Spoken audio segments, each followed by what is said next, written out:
Étienne. Il a bon, oui, t'as raison. Par contre, tu remarqueras que c'est pas du tout des tasses 18e siècle. Je suis sûr que si on fouille bien, C'est on même en pas trouve, des tasses bushcraft en réalité.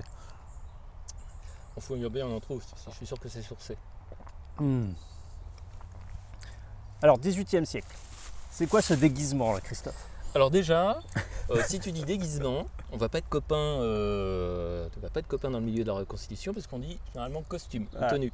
Parce que déguisement, tu te déguises en Batman, tu te déguises en Spider-Man, tu te déguises en infirmière.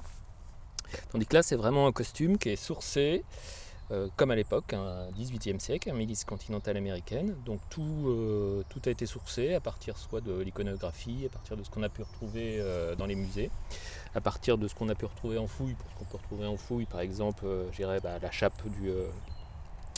du poignard ou des choses comme ça. Donc non, généralement on dit costume ou tenue. Donc dans ce costume, est-ce que ça a été pensé pour être dans les bois? Parce qu'en fait, là, c'est où est la limite entre la reconstitution et le bushcraft? Oui, alors là, on va dire que c'est une tenue de milice continentale de personnes d'un Minuteman, ça peut être un artisan, un commerçant. Un Minuteman, est-ce que tu peux définir ça?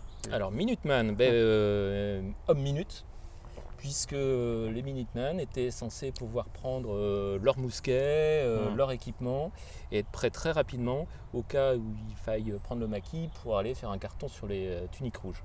D'où le nom aussi des missiles intercontinentaux nucléaires. Voilà. Minuteman, ok. Exactement. Ah. Donc là, effectivement, c'est la tenue de ce qu'on va appeler quelqu'un de la classe moyenne, un artisan ou commerçant, qui aurait pris son mousquet pour aller faire un carton sur le... Donc c'est pas ce qui est le plus adapté. Donc vous voyez, avec les chaussures à boucles plates, généralement dans ces cas-là, on les porte avec des guêtres pour éviter que les saletés rentrent dedans. Mais sinon, la tenue de coureur des bois sera un petit peu plus adaptée, notamment avec ce qu'on appelle la hunting shirt en lin, où il pourrait y avoir le pantalon avec. Donc ça, on la porte par-dessus. Donc c'est vraiment une veste, tout ce qu'il y a de plus basique, en lin, cousu très rapidement, avec des franges un petit peu partout pour que ça sèche plus vite, et puis ça offre un petit effet de camouflage. On pourrait dire que ça fait même penser à la Ghillie Suite. Donc à part la hunting shirt, voilà, c'est pas une tenue hyper adaptée pour courir les bois, mais ça a été utilisé pour ça, avec l'équipement spécifique. Donc là, on a, pour faire le lien avec le bushcraft, la reconstitution historique, sur toute cette période-là, on va retrouver tout l'équipement bushcraft, mais vintage d'époque. Donc là, il va y avoir... Ouais, alors là, juste l'attente 2 secondes de Quechua est en sueur, là, parce que maintenant, il y a le bedroll. Le bedroll. Alors, le bedroll, qui remplace la tente, qui peut remplacer la tente 2 secondes Quechua, c'est ça. C'est-à-dire que vous avez votre bedroll. Là-dedans, il y a une couverture, un tarp qui est en toile huilée et un bout de toile de tente en coton qui permet de maintenir le tout. Dans le bedroll, on peut même éventuellement, ça peut servir de substitut à un sac à dos, parce qu'on peut tout à fait mettre à l'intérieur du bedroll une tenue de rechange, du linge de rechange, une trousse de toilette, enfin tout ce qu'on veut, du moment que c'est réparti de façon assez plate. Et puis c'est lié avec une corde, avec un mélange de nœuds et puis une sangle. Donc les cordes, on peut tout à fait les utiliser au campement pour tendre le tarp ou autre chose, avec une sangle de portage. Et voilà, la tente Quechua. Donc c'est quoi? Ça fait un bon boudin de quoi, 60-80 cm? Oui, à peu près de longueur 60. Bon, ça peut être, on peut le faire plus serré. S'il est plus serré, il sera plus gros. Je crois qu'on le fait varier. Là, on est sur quoi, 30 cm de diamètre? Oui, à peu près. Grand diamètre, quoi. Voilà. Donc après, on peut le faire varier la dimension selon ce qu'on transporte autrement. Parce qu'après, il y a le havre-sac, qui n'est pas en nylon ripstop, qui est en gros coton. Ni en cordura. Voilà. Ou pas en Kevlar même. Exactement. Il y a des marques qui se targuent de faire des sacs à dos avec du Kevlar. Ah, ils arrêtent les balles. Ouais, ce qui n'empêche pas qu'ils se déchirent quand même. Donc à l'intérieur du sac à dos, comme tout adepte du bushcraft, vous avez votre linge de rechange, hein, c'est une chemise de rechange, des bas de rechange, les fameuses guêtres dont je parlais tout à l'heure. Hein, et puis, comme s'il fait un petit peu frais, on prend le manteau, enfin ce qui s'appelle le juste corps. Ah, ils appellent ça un juste corps. Oui, tout à fait. Ils font tout à l'envers, les Américains. Exactement. Et donc, ce qui permet en plus de donner un certain cachet. Donc, effectivement, on voit que ça, là, c'est plus la tenue civile, pas vraiment adaptée pour courir la forêt. Donc, voilà, j'ai laissé mon petit magasin en ville pour aller cartonner de l'angoulois. Ah bah, ils l'ont bien cherché, remarque. Hein. Ils Qu'est-ce qu'ils viennent nous emmerder? Exactement, exactement. Hein, on leur a déjà balancé leur thé à Boston, ils vont pas continuer à nous en kikiner. Donc je dirais que je continue. Hein. Au niveau de l'équipement, on a aussi ce dont on ne se sépare jamais. Le poignard, hein, qui n'est pas... Alors celui-là est une vraie... Enfin, c'est une reconstitution d'après... c'est tout à fait les poignards retrouvés. Voilà, ça fait partie des reconstitutions d'après des pièces de fouille. Donc la forme de la lame est spécifique. Alors c'est vrai qu'on dirait presque un couteau de boucher. C'est vrai qu'on dirait un couteau de cuisine en fait, vu comme ça. Voilà. Je m'en sers pour faire la cuisine à la maison. Il coupe très bien, donc c'est très bien pour... Monsieur pousse le vis jusque dans ses derniers retranchements. Je suis très vicieux. Avec le manche en bois d'érable, hein, veiné. Et également la chape du couteau est une pièce de fouille, c'est la reconstitution d'une pièce de fouille. Donc toutes les pièces métalliques, tout ce qui ne peut pas être tissu, effectivement, c'est refait à partir de pièces de fouille, bien souvent. Après, juste si je pouvais ressortir le couteau, est-il adapté à un usage pour les bois? Alors, sincèrement... Dans la vie de tous les jours à l'époque, ça servait à quoi en fait? Dans la vie de tous les jours, on s'en servait un petit peu pour tout, hein, aussi bien pour la cuisine que pour manger. Là, ça s'appelle le long thread knife, avec l'accent en plus. Sincèrement, je le trouve un petit peu fragile pour une utilisation en bushcraft. Alors celui-ci, peut-être que ceux de l'époque étaient mieux forgés, mieux adaptés. La lame est fine pour un couteau de bushcraft. Il semblerait que ce soit le cas de celle qu'on a retrouvée. Alors, il faut savoir que le même couteau, moi, en faisant du bâtonnage, le même couteau, je l'ai cassé net au niveau de la manche. Alors, avec le manche. Voilà. Alors, est-ce que c'était un défaut de fabrication ou est-ce que c'est moi qui ai tapé comme un bœuf? Je ne sais pas. Mais voilà, ça reste moins adapté, je trouve, que de couteaux actuels. Même si, voilà, c'est quand même en même temps, on n'est pas du tout à la même époque. Tout à fait. Et de nos jours, quand on va aller vraiment bâtonner, c'est qu'on le cherche, quoi. Oui. C'est qu'on ne veut pas rester devant Netflix à manger des chips, quoi. Exactement. Et puis, on y met du cœur. Je pense que à l'époque, y a-t-il besoin de bâtonner, qu'on a la hachette, qu'on a tout ce qu'il faut. Il faut savoir que là, on s'amuse à bâtonner. Pour nous, c'est presque un loisir. C'est complètement un loisir. Que de bâtonner, alors qu'à l'époque, bâtonner c'était un geste quotidien. Donc on allait bâtonner, non pas avec un couteau, mais on allait plus bâtonner avec une hachette, une pierre, tout ce qu'il fallait. Donc c'est ça l'avantage du bushcraft, c'est vraiment bushcraft et reconstitution historique, parce que là on va vraiment se remettre dans la peau des personnages de l'époque et faire comme si lorsqu'on fait un week-end où on va vivre comme à l'époque, on va être dans la verte pendant 2 jours à vivre comme au XVIIIe siècle, comme une autre époque, les gestes du bushcraft seront des gestes de la vie quotidienne d'alors. Tu disais, je crois, dans ton livre ou je ne sais où, que le bushcraft c'était se réapproprier des gestes anciens. Et là, on mesure à quel point le bushcraft, c'est vraiment ça. On se réapproprie des gestes anciens, puisque ces gestes-là Nous, on vit au quotidien au niveau de la reconstitution historique, qu'on veut faire de la vraie reconstitution dans la nature, etc.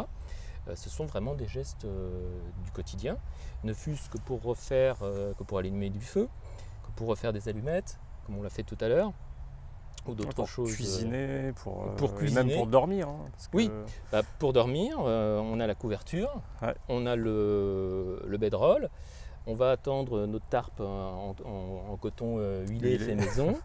Donc, tu pourras montrer dans une prochaine vidéo, faire un tuto, c'est très bien. Donc là, c'est vivre comme à l'ancienne. Et je dirais que on va pousser le vice, lorsqu'on vraiment se met dans la peau du personnage, on va pousser le vice à reconditionner la nourriture, comme à l'époque, de façon à être histo à fond et se mettre vraiment réapprendre, se réapproprier les mêmes gestes qu'à l'époque. Donc les chips, c'est proscrit. Ouais. Et même, je pense que aussi les gestes, ils ont toute leur importance dans la mesure où tu peux pas compter sur la technologie en fait. Oui. Le tarp en nylon siliconé, tu le mets là où je pense. Les membranes imperméables comme le Ventile ou le Gore-Tex, t'oublies. Exactement. Du coup, je pense que tu as aussi une autre philosophie vis-à-vis des éléments, quoi. Oui, on se retrouve beaucoup plus humble vis-à-vis des éléments. Parce que la laine, ça va, si elle est bien serrée, s'il y a une bonne trame, elle va prendre un certain temps avant que la flotte traverse. Mais une fois que c'est traversé, c'est traversé. Donc effectivement, on ne va pas pouvoir affronter les éléments de la même manière. Mais ça nous permet aussi une démarche presque philosophique, où ça nous permet de savoir qu'il fallait, à l'époque, vraiment être beaucoup plus humble que maintenant vis-à-vis des éléments et avoir une certaine relecture peut-être de l'histoire parce que ce qui nous montre bien que ce qu'on peut voir notamment dans les films, y a quand même une distance qu'on expérimente en réel, ce que pouvait être la vie à l'époque avec toutes les difficultés au niveau par exemple du climat ou autre. On peut se demander si certains films poussent vraiment la réalité de certains films, on peut vraiment la remettre en cause. Mais ça, c'est pas nouveau. Un film, ça reste un film. Ça reste du divertissement. On va pas faire un film en ce qui concerne la période Révolution américaine, par exemple. On va pas faire le film The Patriot. Voilà. Ça reste du divertissement, même si The Patriot est très bien fait, notamment au niveau des tenues. Voilà. Et on devient beaucoup plus humble également par rapport à ce qu'ont pu traverser tous nos aïeux, que ce soit à travers les guerres ou même à travers leur vie quotidienne. Quand on repense aux pionniers, notamment aux États-Unis, qui ont franchi la course vers l'ouest, là, qui ont franchi les Rocheuses, etc., qui se sont retrouvés bloqués par la neige, qui se sont entrebouffés d'ailleurs. Oui, c'est vrai, certains. Comment ça s'appelait le Donner Party, c'est pas ça, tu sais, le petit groupe qui s'est retrouvé bloqué par la neige dans un tout petit abri et qui ont fini par se manger les uns les autres là. Voilà. Oui, voilà, c'est. On peut C'est là que tu te dis, tu veux aller faire du bushcraft, ok, vas-y, tu vas un week-end dans les bois, t'es content, tu y vas, tu fais ta petite côte de bœuf au feu de bois, tout est gentil, tout est mignon, mais quand c'est ta réalité et que tu dois réellement au jour le jour avancer dans un milieu que tu connais pas, où en plus il y a des ours, il n'y a pas de réseau de téléphone et puis tu peux pas poster tes photos sur Instagram, c'est quand même une autre question. Oui, et ça nous pousse d'autant plus à être encore plus humble parce que nous c'est vrai que même lorsqu'on fait un week-end reconstitution où on va vivre un jour, 2 jours comme les conditions de l'époque, ce sera 2 jours. Si quelqu'un se blesse, on va ressortir le téléphone s'il y a du réseau, même si on n'est pas complètement dans la verte. On va ressortir le téléphone qui va être au fond du sac, on pourra appeler les secours. On sait très bien que le dimanche soir, on va pouvoir retrouver la douche chaude, notre lit, etc. Donc ce ne sera qu'une expérience de la vie de jadis et de toutes les difficultés que nos aïeux pouvaient rencontrer. Donc effectivement, ça nous permet une meilleure connaissance, ça nous permet d'être très humble par rapport à ce qu'on fait. Parce qu'effectivement, eux, c'était leur quotidien. Et quand bien même on puisse rencontrer des difficultés à travers la reconstitution historique ou à travers le bushcraft, ce sera vraiment qu'une petite c'est transitoire. Partie de ce que eux ont pu vivre. Mais je persiste à dire, comme tu le disais, que c'est vraiment une réappropriation des gestes du passé pour allumer un feu. En bushcraft ou en reconstitution historique, je dirais que rien ne change, si ce n'est qu'au lieu d'utiliser un fire steel, nous on va utiliser un briquet à silex. Ouais, Mais c'est c'est exactement la même chose, somme toute. Tu parlais du tarp, ce n'est que le changement de support matériel. Toi tu as un tarp en nylon, moi j'ai un tarp en toile huilée. Et de toute façon, on le voit bien depuis le début de l'humanité, le progrès c'est juste une amélioration de ce qui s'est fait avant. Oui, tout à fait. Donc là par exemple pour les méthodes de feu, le fire steel, si je ne m'abuse, c'est quoi? C'est 1903. Je crois que c'est 1903 le mélange avec le ferrocérium. Il ne produit que des étincelles, donc en fait c'est juste l'évolution technologique du briquet à silex. Oui. Donc briquet, ce qu'on dit médiéval, alors ce qui est totalement faux en plus parce que c'est un briquet en métal qui a été fabriqué depuis l'âge des métaux. Oui. Donc briquet en fer. Et lui-même le briquet de fer contre le silex, ce n'est que l'évolution du fameux briquet pyrite ou alors marcassite, donc des minéraux ferreux qui eux fonctionnaient également, qui ne créaient que des étincelles. Donc on a cette progression-là jusqu'à nos jours pour tout en fait, même pour les vêtements. Oui, tout à fait. On n'invente rien, on ne fait qu'améliorer ce qui a été fait. Bon, bien sûr, on va inventer des choses au niveau technologie, mais pour reprendre ces choses-là, ce n'est qu'une petite amélioration. Et justement, alors, ce qui m'avait frappé à ce sujet, c'est un archéologue qui me disait que la plupart de ces inventions-là, à l'origine, avaient sans doute été faites par des enfants. Puisque les hommes, chasseurs-cueilleurs, etc., avaient bien autre chose à faire qu'à se pencher sur comment on va faire du feu, comment on va tresser une corde, etc. Et à partir du moment où tu as déjà un système qui fonctionne, en fait. Pas forcément. Pas forcément. Je prends l'exemple du feu, ou de la pierre polie, ou de n'importe quoi. Pour remonter un petit peu plus dans le temps, on s'aperçoit... l'archéologue qui nous expliquait ça disait que pourquoi par exemple on s'est aperçu qu'il y avait des étincelles qu'on tapait certaines pierres contre une autre, parce que des enfants s'étaient peut-être amusés à le faire. Pourquoi on a appris à faire une corde? Sans doute parce que des enfants s'étaient amusés à tortiller des bras. C'est une des théories de ces évolutions-là. Et après, effectivement, là où ça va on va améliorer les choses. Une fois que l'outil sera en place, effectivement, là on va l'améliorer par des chercheurs. Le raffiner. Mais le feu de toute façon, je trouve que le feu c'est vraiment central dans toutes les civilisations. Exactement. Et du coup, ces gens-là, de ton époque, vous allumez le feu comment? Alors seulement briquet à silex À l'époque, c'était essentiellement le briquet à silex. Oui. Ce qui est robuste et ce qui fonctionne à coup sûr et qui dure toute une vie. Ça peut durer toute une vie.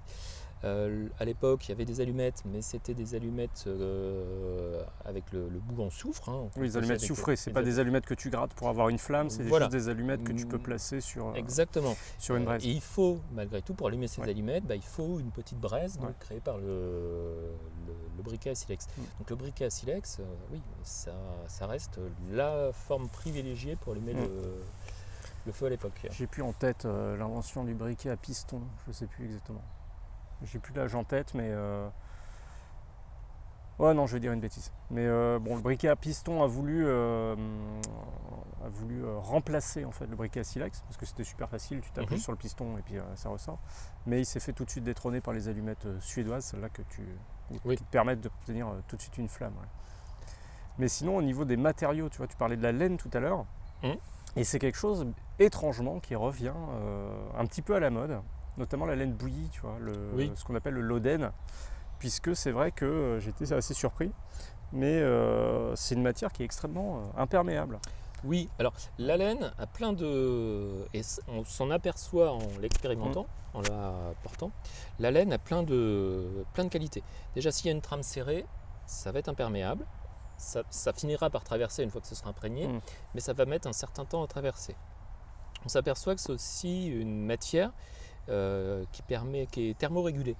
C'est-à-dire qu'en reconstitution, on peut très bien porter en plein été des vêtements de laine sans en être hyper incommodé. Alors on va avoir chaud bien entendu, un peu plus chaud que si on avait un t-shirt, mais on va pas vraiment Ouais, c'est très étouffer. respirant. Voilà. Ouais. Et en hiver, on peut porter une veste en laine comme celle-ci, juste doublée de coton ou de lin, et on n'aura pas froid. Donc c'est vraiment un matériau noble, et puis c'est un matériau qui, en le portant au quotidien en reconstitution, c'est un matériau qui a vraiment de gros avantages, et ça ne m'étonne pas que ça revienne à la mode pour même côté que d'autres matériaux beaucoup plus anciens. Bah justement, la laine, j'en avais réentendu parler avec Gatien Rames, qui est chasseur alpin, D'accord. et qu'on discutait des différentes technologies, etc. Donc moi, je sais pas pourquoi j'ai une dent contre le Gore-Tex, parce que j'ai déjà vu des gens, tu vois, se payer des vestes imperméables et respirantes en Gore-Tex à 400 balles, tu vois, et être très content d'aller dans les bois avec, et la première branche venue, ça te déchire le truc et tu pleures. Oui. Donc ça me faisait beaucoup rire, et puis après, il m'a carrément interpellé, il m'a dit, mais est-ce que tu as déjà vu un mouton porter une Gore-Tex ? Ah non, parce qu'en réalité, effectivement, la laine a cette vertu vraiment imperméable. Et effectivement, donc j'ai pu tester une veste en Loden d'une marque que je ne citerai pas. Et elle est extrêmement imperméable, elle est respirante, elle ne tient pas chaud. Et pour le coup, c'est assez, c'est assez léger comme tissu, c'est résistant. Et j'aurais jamais soupçonné qu'une matière aussi ancestrale, tu vois, puisse avoir vraiment des vertus. Ouais. Mais en même temps, si nos ancêtres les portaient. Oui. Alors d'une part, il les portait parce que c'était la matière première la plus facilement disponible. Un mouton, généralement, proteste pas trop quand tu enlèves sa laine, et en plus ça repousse. Mais c'est vrai que c'est quelque chose. Alors l'évolution au niveau du port des vêtements en laine pour l'outdoor, c'est venu à partir, je dirais que l'évolution a suivi, si on suit ce qui se faisait par exemple dans l'armée, puisque c'était vraiment l'outdoor par définition, les vêtements en laine ont progressivement disparu pour donner place aux vêtements en coton et aux fibres un peu plus modernes dans les années, à partir des années 40. Enfin, je dirais que la fin de la Seconde Guerre mondiale a presque sonné le glas des vêtements en laine pour les forces armées, enfin les plus grandes. Et pour après arriver à des vêtements en coton. Mais ça reste des vêtements qui sont même très, très résistants. On peut se traîner dans la boue avec, on peut courir dans la forêt avec. On ne va pas le déchirer aussi facilement qu'une veste en Gore-Tex ou autre. Et c'est confortable, c'est agréable à porter. Bon, après, c'est un coût différent pour certains aussi. Bon, bref, c'est un autre entretien. Et du coup, le fait de tester des matières comme ça ou de tester des procédés, est-ce que des fois la reconstitution, ça confine pas un peu à l'archéologie expérimentale ? Si, complètement. Complètement, parce qu'on va devoir vraiment se réapproprier les gestes, comme on faisait tout à l'heure de les allumettes soufrées. Alors avant le podcast, on a fabriqué des allumettes soufrées, on a regardé un petit peu le bedroll, etc. On a posé une mine Claymore, ce qui correspond tout à fait à l'époque. à ton époque. Exactement. Magnifique photo. Mais oui, puisque lorsqu'on va faire un week-end en reconstitution, on va être obligé de se réapproprier certaines astuces. Alors une autre époque que je fais, c'est la Première Guerre mondiale. Et un jour, on a passé un week-end dans une tranchée, il neigeait, fallait bien se réchauffer. Et c'est là, on dit, mais comment ils pouvaient faire pour se réchauffer sans faire trop de fumée, on a creusé une niche dans la paroi de la tranchée, on a fait du feu à l'intérieur de cette niche, la chaleur, et ça fait un très bon réflecteur. Les parois on se retrouve avec deux réflecteurs, avec les parois de la tranchée. Il y a la niche où on a fait le feu, l'autre paroi de la tranchée, et ça fait un très bon réflecteur, et le feu se diffuse à l'intérieur de la tranchée. Et je dirais que là, pour ce genre de choses, on est un petit peu plus loin, puisqu'on s'aperçoit que pour survivre, on disait Première Guerre mondiale, on ne faisait pas de feu. Pour regarder ça, en ayant expérimenté ça, je dis si je pense qu'il devait bien faire du feu, des deux côtés, puisque quand il se les gelait d'un côté, il se les gelait de l'autre. Donc par entente tacite, on laissait le voisin faire du feu pendant qu'on faisait du feu soi-même. Donc c'est ces expérimentations-là qui permettent de voir, déjà de trouver des petites astuces pour se réchauffer et puis de déduire d'autres choses sur les possibilités de faire du feu avec ce qui allait au-delà et ce qui d'ailleurs, pour ce qui est du feu ou d'autres genres, ce qui a été confirmé par des témoignages d'anciens. On a beaucoup parlé des fraternisations de 14, mais les fraternisations c'était aussi laisser l'autre faire du feu par exemple pour ne pas se les geler. Donc, toutes ces petites choses, on retrouve les gestes à travers la reconstitution historique pour se les approprier. Donc oui, effectivement, c'est presque de l'archéologie expérimentale. Enfin, même si archéologie, pour le coup, là, on est dans une période qui est relativement proche. Mais... Oui, alors je dirais oui et non, parce que maintenant se développe une archéologie des tombes 14-18. Surtout dans le nord, où on ne peut pas tracer une portion d'autoroute ou de route ou de voie ferrée sans tomber sur d'anciennes tranchées ou sans tomber sur des sépultures de soldats enterrés à la hâte. Ou des caches d'armes. Avec des grenades toutes pourries dont le manche tombe en lambeaux et du coup on ne sait pas trop si elles sont encore prêtes à péter ou pas. Oui, c'est généralement objet inconnu, touche à ton cul comme on dit. Il y en a certains qui ont voulu en transformer en girouette avec un fer à souder. C'est ça. Ils ont essayé, c'est pas très bien passé. Mais oui, voilà, il y a cette archéologie qui s'est développée depuis peu et on s'intéresse à ces modes d'inhumation, souvent à la va-vite. Donc là, oui, on retrouve encore l'archéologie, voilà, ça commence à poindre pour cette époque-là. Et est-ce qu'il n'y a pas des difficultés à recréer, toi là par exemple tu es déguisé en American. Déguisé, tu as dit. Oui, costumé voilà. En American, est-ce qu'il n'y a pas des difficultés à s'approprier justement les cultures d'un peu d'ailleurs? Alors là c'est aussi un point intéressant parce que quand on veut alors on pourra jamais se mettre dans la mentalité de la personne de l'époque, puisque culturellement, que ce soit au niveau culturel, au point de vue religieux, au point de vue sociétal, ce sera complètement différent. Mais on peut essayer d'entrevoir ça, et si on le fait les choses de façon sérieuse, on va se documenter sur comment étaient les vêtements, comment étaient les équipements, etc. Mais on va aussi se documenter sur la vie quotidienne. Et en se documentant sur la vie quotidienne, forcément, on met un pied dans la culture et on essaye de l'apprivoiser un petit peu. Et puis, lorsqu'on passe un week-end costumé, on se met forcément un petit peu dans la peau du personnage, surtout si c'est une sortie reconstitution historique en privé. On se retrouve qu'entre gens du monde, où là, on va être complètement dans le bain et on va forcément un petit peu se rapproprier le personnage. Ça sera un petit peu difficile parfois quand il faudra raccrocher les vêtements dans la penderie et remettre la tenue civile le dimanche soir, mais voilà, ça fait partie du jeu aussi. Non, puis il y a aussi, quand tu incarnes un personnage comme ça, il y a aussi tout le contexte. Oui. Contexte politique, contexte social, etc. Donc techniquement, là en gros, il y a quoi? Il y a ces saloperies d'anglois qui te font chier parce qu'ils veulent absolument dire ouais c'est chez nous nanana. En même temps tu as les autres gueules enfarinées de terre cuite là qui sont ouais ça c'est mon terrain nanana. Donc comment ça se passe là? Comment ça se passe? Là tu vas dégommer de l'indigène et tu vas dégommer de l'anglais.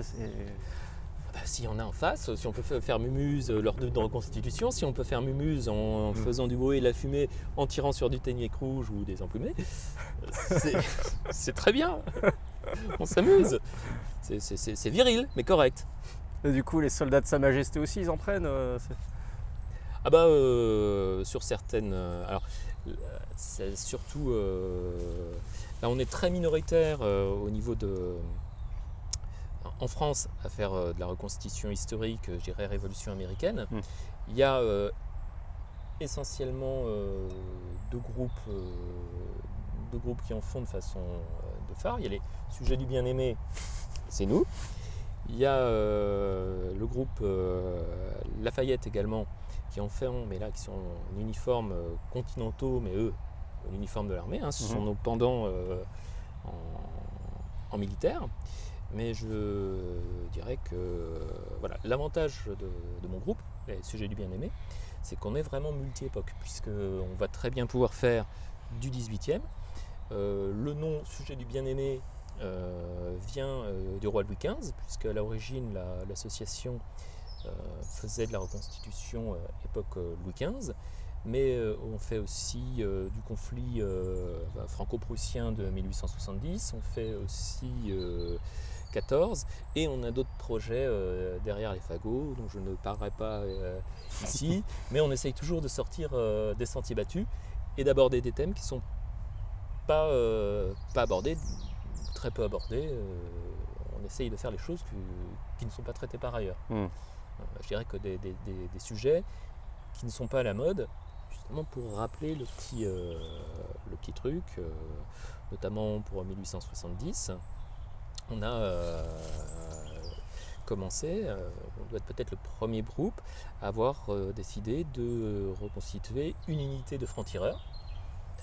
On reste dans les gens qui parcourent les bois et qui vont, qui se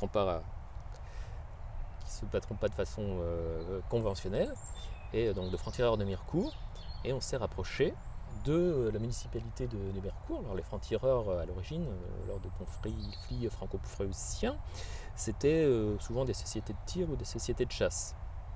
Donc des gens avec du beau matériel. Exactement.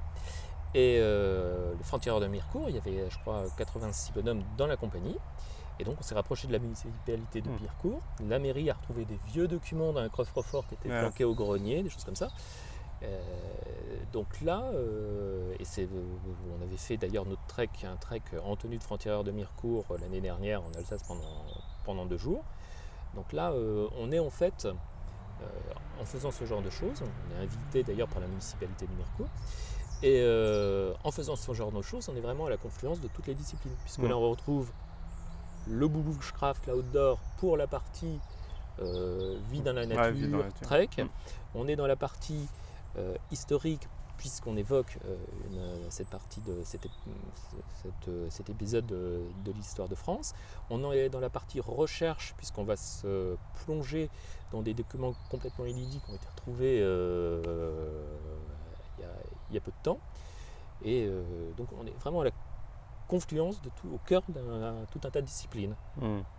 Et on n'est pas dangereux a priori, sauf peut-être... Vous faites même pas du tir? On n'a pas le droit d'utiliser nos pétoires. Ah merde. En vrai, mais j'ai fait du tir, certains d'entre nous sont tireurs et certains d'entre nous font du tir à l'arme ancienne. Moi, avant de faire de la reconstitution, je faisais du tir à l'arme ancienne, donc à la poudre noire, en stand.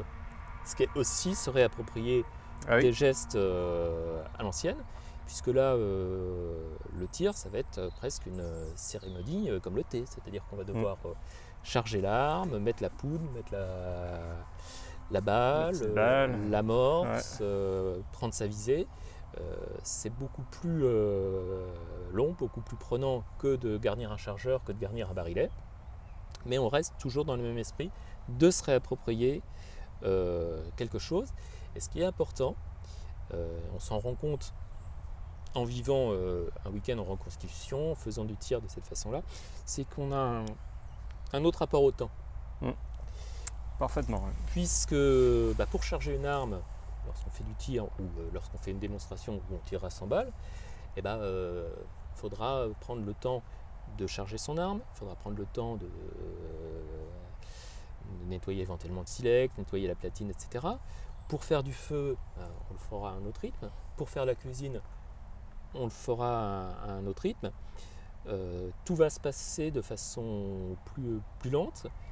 Et on aura l'impression d'avoir nos journées remplies, mais d'aller au fond des choses.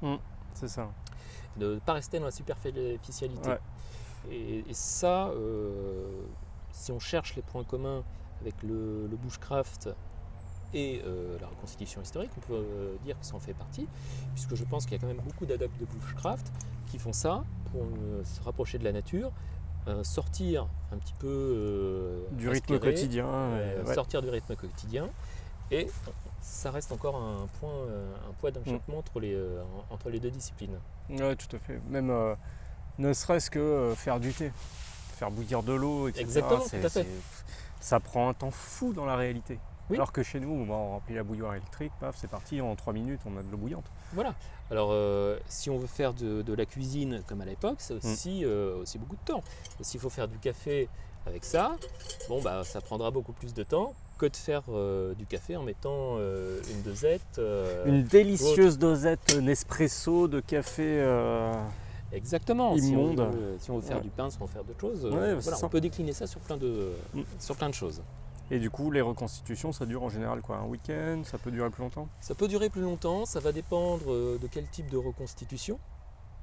Alors on va dire que dans la reconstitution contemporaine, à partir de 14-18, on peut, voire même de 70, on va dire qu'il y a des sorties mémorielles et des sorties historiques. Les sorties mémorielles, ce sera à l'occasion du 11 novembre, du 8 mai, des choses comme ça, où là il y aura une cérémonie. On va faire le pied de grue auprès du monument aux morts ou autre, et puis basta. Donc ça durera le temps de la cérémonie. Il y a certains camps, surtout sur des rassemblements multi-époques, où là on va y avoir toutes sortes d'époques de réunis sur des bivouacs dans le parc d'un château ou autre, qui durera généralement le temps d'un week-end. Là, ça sera sur 2 jours, on va vivre avec du public qu'il faudra renseigner. Multi-époque en plus. Ah oui, on peut se T'as des hussards, t'as des. Exactement, on peut se retrouver tout sur le monde est mélangé. Voilà, sur certaines sorties. Je pense aux heures historiques de Silus-sur-Loire, qui ont lieu généralement en mai. Enfin, c'était ça avant la guerre bactériologique importante de Chine. Où pendant le temps d'un week-end, on va se retrouver 1200 reconstitueurs de l'époque néolithique jusqu'à pratiquement nos jours, au Vietnam, avec des campements. Donc tu as des GI avec des mecs qui sont en pagne léopard quoi. C'est ça, pratiquement ça. Et quand le public est parti, on s'amuse encore mieux. Donc on est chacun sur notre campement. Bon, ça fait un petit peu singe à qui on lance des cacahuètes, mais c'est très sympa. Donc le public va déambuler à travers les campements, nous poser des questions sur la vie quotidienne, sur ci, sur ça. Hop, c'est pas arrêté le... Oui, il s'est arrêté, mais c'est ce que je dis toujours, c'est le podcast, il commence en vidéo, il se termine en audio, point barre. D'accord, très bien. Faudra, tu vois, j'ai 2 rêves, c'est que mes lecteurs me payent un Cybertruck et qu'ils me payent une vraie caméra. Voilà. 4K, machin. Tout. Donc voilà, pendant un week-end, bah, tu te retrouves comme ça à jouer avec tout un tas de petits camarades. Et puis aussi, il peut arriver qu'on se décide de se faire un trek sur un week-end ou d'autres jours, où on se retrouvera en privé, sur un terrain privé, on décidera de vivre pendant 2 jours comme à l'époque, ou alors de faire une marche pendant plusieurs jours. Et j'ai des amis qui sont allés faire ça aux États-Unis à l'époque guerre de sécession, où pendant 1 ou 2 semaines, ils ont marché. Voilà, il y en a certains qui ont perdu pas loin de 10 kilos. Hein. Oh, ça doit être génial. Ah oui, où tu vis vraiment tu vis dans la verte pendant 2 semaines, tu t'approvisionnes comme tu peux, C'est toujours des belles expériences ça, tu vois, quand je traversais l'Écosse avec mon sac à dos Quechua, rempli de matériel Quechua, pas cher mais rustique quoi. Je me disais, purée, mais des mecs en kilt qui n'ont pas l'électricité et tout ça, qui doivent évoluer là-dedans, tu m'étonnes qu'ils sont prêts à bouffer tout ce qu'il y a dans le mouton pour faire du haggis quoi. Voilà, c'est ça. Faut tenir le coup. Hein. Exactement, non, c'est le côté sympathique de la reconstitution justement, où tu vas te débrouiller avec ce que tu as, et puis c'est le plaisir du soir, s'éclairer à la bougie avec la petite... Avec la popote au feu de bois. Exactement, tout à fait. Et quand tu raccroches, tu remets une semaine après... Non, merci. Un petit coup. Non. Merci. Et quand 1 semaine après, tu vois, tu ressors tes frusques, ça sent encore bon le feu de bois, qui est imprégné dans le cuir en plus. Ah, c'est ce que ma femme me dit à chaque fois. Et là, tu te dis, on a passé de bons moments. Ouais. Donc,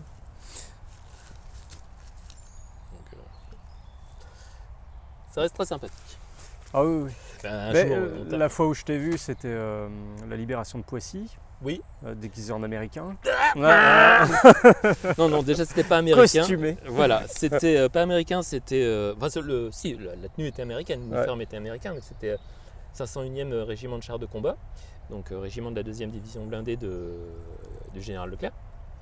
Donc, oui, mais moi je suis Ah, multiculturel. t'étais en français? Oui, Ah oui, français, d'accord, mais, autant pour moi. Mais, non, mais parce l'uniforme que- est américain. Oui, t'as pas tort. Parce hein. qu'il y a un mec qui a essayé de me niquer. Ah. Il était dans sa Jeep, tu vois, qui sont américains, machin, ouais, là. Alors là, tu peux dire déguisé pour eux. Ouais. Et puis sur la Jeep, il y avait le drapeau américain dessus. Puis il me fait, ouais, mais il y a une erreur sur la Jeep. Je fais, bah ouais, le drapeau. Parce que c'est un drapeau avec 50 étoiles dessus. Et à l'époque, il n'y avait pas 50 étoiles. Hé, j'y connais rien à l'histoire, mais quand même, moi, on me la fait pas, tu vois. Bravo. Non, il y avait quoi, 48 à l'époque? Ouais, Je me souviens. Je sais plus. C'est pas, je suis pas encore. C'est pas une époque. Voilà, je suis plus avant moi. Hmm. Mais les véhiculistes, ouais, c'est une autre histoire. On va pas faire la guéguerre entre reconstitueurs et véhiculistes, parce qu'il y a certains véhiculistes qui sont aussi reconstitueurs. Mais généralement, les véhiculistes bichonnent leur véhicule, et très bien. Mais au niveau tenue, au niveau costume et plus le reste, ça va pêcher un petit peu.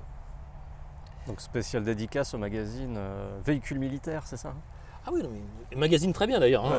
Ouais. Je recommande. Très bien fréquenté, n'est-ce pas? Très bien rencontré, avec de très bons auteurs et tout le reste.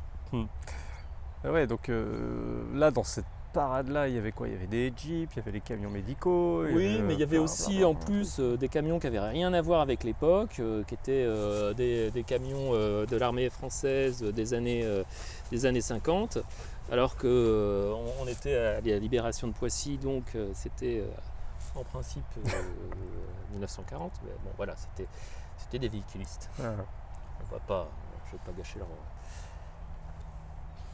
Ouais. Et qu'est-ce que j'allais dire? Ouais, bon, c'est un truc, bon, on rigole entre nous, mais finalement, est-ce que la reconstitution et toute l'histoire et tout, c'est pas un peu facho sur les bords? Bah si, parce que c'était mieux avant quand même.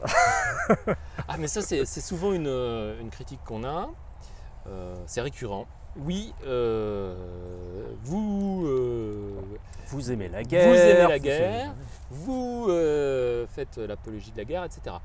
Bah non, parce que je dirais que la plupart d'entre nous ont une très bonne connaissance de l'histoire et donc des horreurs de la guerre.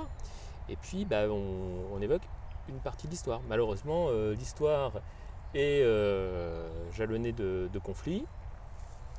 Et puis l'intérêt du public, quoi qu'on en dise, même le public, bah, sera beaucoup intéressé par l'histoire de la guerre, quelle qu'elle soit. Donc, voilà. Non, mais c'est un discours que j'avais eu également avec mon copain Philippe Choisy. Oui. Qui est pugiliste entre autres et donc qui fait de la reconstitution. Lui, il est plutôt moyenâgeux si je ne m'abuse. Quoique je l'ai déjà vu déguisé en Apache. Déguisé. Ouais, je fais exprès. Mais si, il a aussi, comment dire, il a des ascendances écossaises. Et du coup, tu le vois des fois manier les fameuses épées écossaises, là, les Claymore, justement, avec le tartan, tout ça. Il y a un très bon groupe écossais, il y a un très bon groupe écossais du côté d'Orléans qui s'appelle Sarah Alba, qui eux reconstituent, sont un groupe de reconstitution époque jacobite. Donc ils sont fort sympathiques, fort pointus dans ce qu'ils font. Et, est-ce qu'ils aiment la série Outlander? Je leur ai pas demandé. Je leur ai pas demandé. Ouais. Mais toi, je t'ai déjà vu en écossais aussi. Ah oui, oui, oui. Oui. Mais c'est pas la même époque. C'est pas la même époque et moi je suis en écossais lorsque je joue de la cornemuse. Je suis venu à la cornemuse, enfin je suis venu en écossais en jouant de la cornemuse. Et je suis venu c'est dans ce sens-là? Oui, et je suis venu à la cornemuse parce qu'on m'a proposé d'intégrer le groupe écossais de l'armée écossaise. Mais on m'a dit, bah oui, mais faut raser ta barbe si tu rejoins l'armée écossaise. Parce que l'armée britannique, la barbe n'est pas réglementaire. Je dis, ah bah non, je ne raserai pas ma barbe, hors de question. Et ben dans ce cas-là, apprends à jouer de la cornemuse, parce que les pipers ont le droit de porter la barbe. Je me suis dit, bah même pas peur, je vais apprendre à jouer la cornemuse pour ne pas raser ma barbe. Donc voilà, quand je suis arrivé à jouer de la cornemuse pour ne pas raser ma barbe. Et défiler en kilt. Et défiler en kilt. Bon, bien sûr, je dirais pas s'il est porté de façon réglementaire ou pas, ça ne se fait pas. C'est quand même toi, je me souviens très bien. Tu sais, j'avais été faire une randonnée en kilt dans les Alpes. Oui. et je t'avais envoyé des photos. Alors, tous les gens me regardaient bizarrement et tout, c'est quoi cette huluberlue Et d'ailleurs, je me souviens très bien de touristes néerlandaises qui me regardaient mais avec des yeux mais horrifiés, tu sais, comme si j'étais un odieux satyre. Et un odieux satire. Ouais, oui, ça, mais je le dis pas ouvertement. Et j'étais tout en haut dans un pierrier, tu sais, un truc complètement casse-gueule et tout. Et elles étaient en tongs. Donc en fait, je me suis foutu de leur gueule, tu vois. Moi, j'ai beau être en kilt, mais au moins j'ai des chaussures de marche. Je risque pas de me casser la gueule. Et je me souviens très bien que je t'avais envoyé la photo. Tu avais fait oui, mais un kilt, ça se porte sans rien dessous. Sinon, ça s'appelle une jupe. Exactement. Réglementairement. C'est d'ailleurs pour ça que le soldat écossais, quand il devait partir en permission, passait devant le sergent qui devait regarder si sa tenue était tout à fait réglementaire et tout. Et il y avait un miroir fixé sur le sol ou un miroir au bout d'une perche de façon à ce que le sergent puisse vérifier que la tenue était réglementaire. Et c'est aussi pour ça que les autobus impériaux à Londres, le premier étage, des autobus impériaux était interdit aux soldats écossais. Parce qu'en levant les yeux, la bonne société londonienne aurait pu être. Je suis jamais monté dérangée. là-dedans. Il y a quoi? Il y a une vitre, il y a un endroit. Enfin, il y a un. Non, mais au moment où, lorsqu'on au moment monte où tu montes, à l'étage ou autre, on peut voir sans doute en dessous. Donc, et les soldats écossais, dans les tranchées, je crois que le caleçon pour les soldats écossais a été rendu réglementaire et ils ont eu cette possibilité dans les tranchées parce que effectivement là ils se gelaient les cacahuètes au propre comme au figuré. Et donc là on les a autorisés pour raison médicale ou autre à porter un caleçon sous le kilt. Parce que quand même leurs terres ne sont pas forcément super hospitalières non plus en hiver. Ah non, les Highlands c'est pas... c'est pas génial. Tu as dit, le kilt est très confortable à porter. Oui, ça c'est vrai. Mon seul regret, c'est que c'était un truc un peu tactique. Là. Enfin, pas tactique, mais c'était pas le tartan. Tu vois. Oui. Mais l'appellation, oui, il y a l'appellation kilt tactique. Et puis, oui, donc le tartan. Pour la petite histoire, tu sais combien il faut de mètres de tissu pour faire un kilt? Oui, je sais plus, mais 8 mètres en ouais, gros. j'aurais dit 6, tu vois. Ouais. Parce qu'il y a tous les plis derrière et justement, tu parlais d'Outlander. À l'époque, c'était pas le kilt, c'était le plaid. Plaid. Et donc, c'était qu'un simple carré de tissu qui devait faire peut-être 1,50 m, 2 mètres par 7 mètres, que tu devais plisser à la main. Et avec une ceinture, tu le ramenais pour te faire cette ceinture. Et ça servait à la fois de couverture, d'abri, de tout ce que tu voulais. Multifonction, quoi. Exactement. Ce qu'on recherche sur le terrain dans le bushcraft. Ouais, donc, exactement. bushcrafter, portez le plaid. Mais sans rien en dessous, sinon c'est une jupe. Mais sans rien en dessous, sinon c'est une jupe. Ouais. Bon, avec toutes ces belles choses là, on peut te retrouver dans quel magazine? Dans beaucoup de magazines de la même crèmerie, de la Sainte Crèmerie. De la Sainte Crèmerie, dans Uniforme notamment. Ça m'arrive aussi parfois de commettre des articles pour opérations spéciales. Et puis éventuellement, pourquoi pas un article à 4 mains écrit pour Survival sur le bushcraft. Mais si, je t'ai déjà vu dans American Legend aussi. Aussi dans American Legend aussi, oui. Ouais. J'ai aussi écrit pour eux un article sur un peintre américain qui peint justement sur la Révolution américaine et la guerre de sécession, qui s'appelle Troiani. Donc on peut me retrouver dans ces magazines. Et j'ai aussi commis un ouvrage sur les fantassins de la Première Guerre mondiale, qui est sorti il y a un petit bout de temps maintenant, en 2018. Extrêmement bien illustré. Merci. Très beau. Voilà, mais très bonne maison d'édition, très bon magazine avec des rédacteurs en chef fort sympathiques, intelligents et qui en plus ils se sentent bons. Voilà, c'est ce que tu avais dit la dernière fois, oui, tout à fait. Voilà. Et pour ceux qui suivent mes petites aventures, Christophe est la personne qui m'avait recruté pour Survival. C'est à cause de lui en fait. Oui, mais c'est une bonne pioche. Hein. J'espère. Notre Duce bien-aimé nous le dit souvent. Ouais, je me souviens du petit cours Maxime, c'est Maxime, c'est ça, qui était venu, Oui. qui était venu en fin d'heure avec le petit magazine et puis une petite lettre. Il m'avait expliqué ça, mais je dis, Mais que par contre, ouais, c'est marrant parce qu'à l'époque, tu vois, je montrais absolument pas ma gueule sur les réseaux sociaux, je voulais absolument surtout pas. Ah, j'ai été grillé quand même. oui, mais je crois Pour la bonne cause. Je crois qu'il t'avait repéré à cause de ta montre. Ouais, c'est ça, ouais, c'est bon. Voilà, qui m'a dit papa. Et j'ai dit ouh, mais celui-là, je ramènerais bien son scalp au patron. Il m'a pas l'air très bien, ce petit gars-là. Et voilà, parce que t'en as combien Ouais, de bah. temps Oh, seulement. Cette année, ça devrait faire seulement 11. Peu, 11. Effectivement, c'est peu. Ouais, c'est une logorée de papier. Ouais. Non, mais c'est bien. Ça te permet en plus avec le matériel que tu peux expérimenter, etc., qu'on peut t'envoyer, ça permet de. C'est un cercle vertueux. Ouais, j'espère, ouais. Mais après, bon, tu vois, c'est exactement ce qu'on a dit, c'est qu'on n'invente rien. On est tout le temps dans la redécouverte de ce qui se faisait avant, et que ce soit le bushcraft ou la reconstitution. Hein. Mais par contre, je pense que c'est des choses qu'on devrait tous savoir, tu vois. Oui.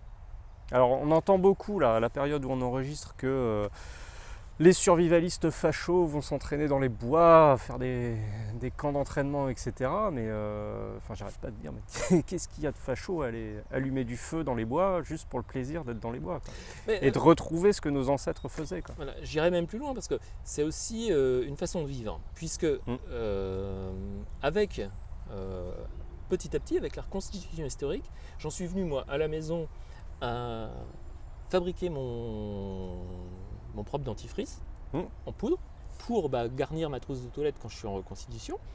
Et puis de fil en aiguille, réutiliser les produits anciens, bicarbonate de soude, cristaux de soude, savon noir, et ce qui est une tendance tout à fait actuelle et ce qui est complètement dans la droite ligne. Ce qu'on appelle éco-responsable. Éco-responsable, zéro déchet. Bonjour Isaline, d'ailleurs, je te fais une petite dédicace à ce sujet, voilà, hein, tu sauras pourquoi. Et puis, donc c'est venu, donc effectivement, je pense que on pense tous les deux à l'article de l'Express. Et nous, on est. L'Express ou Libération, peu importe. Hein, voilà, mais en l'occurrence, l'Express a sorti cet article récemment en disant que, voilà, en faisant le parallèle entre survivalistes et facho, extrême droite, ultra droite, etc. Mais non. Ultra giga méga super droite. Très. Ou ultra giga super méga gauche aussi, hein. C'est les mêmes choses. Oui, c'est vrai. Et effectivement, c'est pas du tout notre. Ces gens-là ont une vision apocalyptique du monde et attendent le grand effondrement. Nous, on se fait que se réapproprier des gestes anciens et en étant en plus éco-responsable. Oui, c'est ça. Même, regarde, quand je t'en parlais, hein, quand je suis parti en Écosse, moi je suis parti avec du gel douche, du dentifrice, des trucs comme ça, même tous les produits. Même là-dessus, on peut avoir une réflexion. Désormais, j'ai un petit savon bio, au charbon, etc. Oui. Le dentifrice, pareil, tu vois, c'est de la poudre de charbon avec des cristaux de menthol. Il y a plein de trucs comme ça qui, finalement, c'est des recettes anciennes qui reviennent au goût du jour, juste parce qu'on se rend compte, en fait, c'était pas trop de la merde ce qu'on faisait avant, quoi. Exactement. Moi, maintenant, j'utilise plus que du savon de Marseille pour tout. Le dentifrice, je m'amuse à le fabriquer, donc en plus on s'aperçoit qu'il y a vraiment un coût économique, c'est pas juste alors avec de l'argile douce, du bicarbonate de soude, un petit mélange, des huiles essentielles de menthe, c'est très économique, c'est complètement naturel, il n'y a aucun produit suspect à l'intérieur. De la même manière que pour nettoyer les chiottes, pour nettoyer mon sol, etc., c'est du savon noir éventuellement avec quelques huiles essentielles, avec un peu de cristaux de soude et des choses comme ça. Ça marche très bien. Et puis, voilà, on veut détartrer la cuvette des toilettes. S'il y a du tartre, un peu de calcaire, qu'est-ce qu'il faut? S'il faut un petit peu d'acide, on va prendre du vinaigre blanc. Il y a besoin de dégraisser le plan de travail dans la cuisine, on va prendre des cristaux de soude. Et ça marche très bien. Et en faisant nos petites recettes chimiques avec quelques produits de base, ben, on arrive à couvrir toute la palette des besoins ménagers. Même la lessive. Oui. La lessive à base de lierre ou la lessive à base de savon de Marseille. Oui. Bah, plutôt que d'aller acheter ton flacon qui pèse 4 kilos à chaque fois et Oui, je suis bien d'accord. qui dure pas. Donc, je me suis pas encore mis à la lessive. Aux Alors paillettes certes, de tu Saint-Laurent. n'auras pas l'odeur fruits des bois ou océan pur ou lilas printanier. Tu peux mettre des huiles peux rajouter essentielles, des trucs tu peux dedans, rajouter des petites choses. Ce qui compte, c'est que ça sente le propre. Voilà. Déjà. Ça sent pas le fennec, mais c'est tout aussi efficace. Donc je crois que ce soit la démarche Bushcraft que la démarche reconstitution historique, là-dessus on se rejoint. La démarche Bushcraft va aller vers ces produits plus peut-être à travers une optique éco-responsable, zéro déchet, etc. La reconstitution historique va y aller vers une optique historique, mais on va se rejoindre complètement au bout du compte. C'est ça. Donc conclusion, la prochaine fois qu'on fait un trek en tenue d'époque, on t'invite, et on te déguise, Ouais. hein, on te déguise et puis tu viens avec nous. Ouais. De toute façon, allumer un feu avec un briquet à silex, tu sais faire. Oh, c'est branlette ça. Ouais, C'est voilà. facile ça encore. Donc voilà, donc, y a pas de. D'ailleurs, à chaque fois que je pars en bivouac, moi c'est ma méthode préférée. Le briquet à silex. Alors j'ai un Firesteel à la maison, mais je dirais que je préfère utiliser le briquet à silex. Briquet à silex, Firesteel, ça m'est arrivé d'en casser, ça m'est arrivé d'en user. Par contre, le briquet à silex, il va durer toute une vie, même plus. Oui. Enfin, c'est robuste, tu sais que ça va fonctionner. Alors c'est voilà. juste qu'il y a le coup de main à prendre, il faut le bon matériau pour Il faut prendre la braise. le bon matériau, il faut Mais le bon c'est juste silex, un bout de métal en fait. le coup de main, Mm. ça va faire moins d'étincelles qu'un Firesteel, mais ça va très bien marcher. Hein. Bah D'ailleurs, ouais, on s'en ouais. est servi, c'est impeccable. Puis moi j'ai toujours ce petit plaisir dans l'endroit où je suis, tu vois, d'aller chercher des matériaux pour faire un nid. Oui. Tu vois, tripoter les herbes, les feuilles, les épines et tout, les aiguilles de pin, machin. J'adore faire un petit nid, tu vois, le malaxer et tout. Je trouve que c'est très charnel. Mmh. Tu vois, c'est presque un côté un petit peu fétichiste. Quoi. Non, mais je suis d'accord avec toi. Et puis souffler dessus et tout. Alors, Oui, je oui. trouve ça- Tu fais naître. tu le fais plaisir naître des de- flammes depuis le néant. Quoi. Exactement. Et moi, ce qui me plaît, c'est pour ça que le bushcraft, je suis venu au bushcraft par la reconstitution historique et par la lecture du bouquin d'Alban Camp. Je te présenterai un gars très bien. Je connais pas. Je connais pas. Je te présenterai éventuellement. Tu verras ce qu'il écrit. Voilà. J'ai peur que ce soit un survivaliste extrémiste, mais bon. Non, surtout pas ça. Oh, mon Dieu. Et c'est la même Si chose. en plus il était fonctionnaire. Oh, ça m'en parle pas. Ouais, là, je sais ce que c'est. Hein. Mais c'est ça, c'est se réapproprier quelque chose. T'as eu droit qu'à une seule tasse de vin, je te signale. Oui, c'est vrai. Mais à partir de rien, on prend l'exemple du feu, mais ça va être à partir de bricoler des petites choses. C'est le plaisir de se savoir qu'on peut être capable de se substituer à quelque chose. J'ai du mal. C'est dur, c'est la fin de journée là. Voilà, de se Attends, substituer. Couvre-feu mémé là, va falloir rentrer. Oui, je sais pas quelle heure Comme à il est. l'EHPAD. Et on se substitue à cette société de consommation qui nous fait penser qu'on est incapable de faire quoi que ce soit. C'est ça, ouais. Bah on en a eu l'exemple quand on venait. Hein. Oui. Pour le bouffadou. Oui, Enfin, voilà. le petit tuyau, un petit tuyau creux sur lequel on va souffler sur les braises pour attiser les flammes et tout. Alors vous avez le choix, hein. Soit vous le fabriquez à partir de sureau, qui a une tige bien creuse. Alors je sais pas comment tu les vides, mais rien qu'avec je un l'ai- cintre.